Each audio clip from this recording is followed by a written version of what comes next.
Well ভিডিওতে যেটা দেখতে পাচ্ছ এটা হচ্ছে চিতল পিঠা। আই নো খুবই পাতলা রাইট, বাট স্টিল গাইজ, চিতল পিঠা যখন স্ট্রিট ফুডে খাবার তখন সেটার আসল মজা হচ্ছে ভর্তাতে।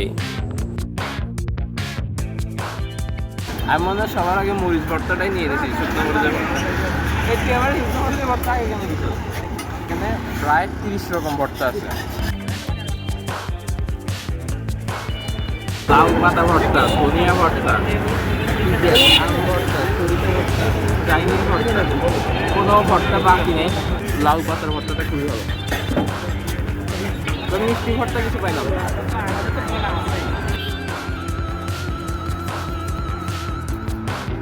আমি ভাবছি কোনো মিষ্টি ভর্তা নাই, বাট শেষ পর্যন্ত একটা মিষ্টি ভর্তা পাইছি, সেটা হচ্ছে আমের আচারের ভর্তা। আমের ভর্তা, সরি, আম ভর্তাটা অনেকটা আচারের মতো কিন্তু মিষ্টি। এটার সাথে অনেক কিছু মিক্স করে খাওয়া যেতে পারে। এই হচ্ছে আমার সে বন্ধু যে আমাদেরকে ট্রিট দিচ্ছে। কি রে ভাই, তুই ট্রিট দিবি না?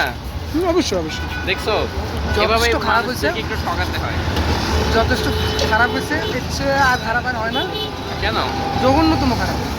আমি ঝাল ভর্তা যে একটু বেশি নিয়ে ফেলছি, এরপরে সেটা নিজের দোষে খারাপ, অন্যকে দোষারোপ করে লাভ নাই। ভর্তা খাওয়ার পর রিভিউ চেঞ্জ হয়েছে? অবশ্যই 100%। কেমন লাগছে? আসলে অসাধারণ, সত্যি অসাধারণ। এটা একবারে পার্সোনাল অপিনিয়ন। এর আগে যেটা করছিলাম ওটা একান্ত। খুবই ঝাল ভর্তা খাওয়ার পরে আবার সে নিজের দোষে এই জিনিসটাই খারাপ বলে এখন আর ভালো বলতে। তবে ভর্তা খাওয়ার পর আসলে হচ্ছে ভর্তা মিক্সগুলো খুবই মজা, বিশেষ করে আম ভর্তা আর বিশেষ ঝাল ভর্তাগুলো মিক্স করে খাইলে ওটার টেস্টটা আরও ম্যাক্সিমাইজ করা যায়।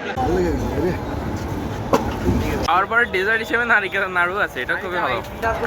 জিয়া উদ্যানের পাশে কখনো যদি আসা হয় তাহলে অবশ্যই এটা ট্রাই করে দেখিও। তবে যারা বেশি ঝাল খেতে পারো না তাদের জন্য নাড়ু কনসিডার করবেন। কি নাড়ু ঠিক আছে, আর বাকি শুধু খাসি নাই।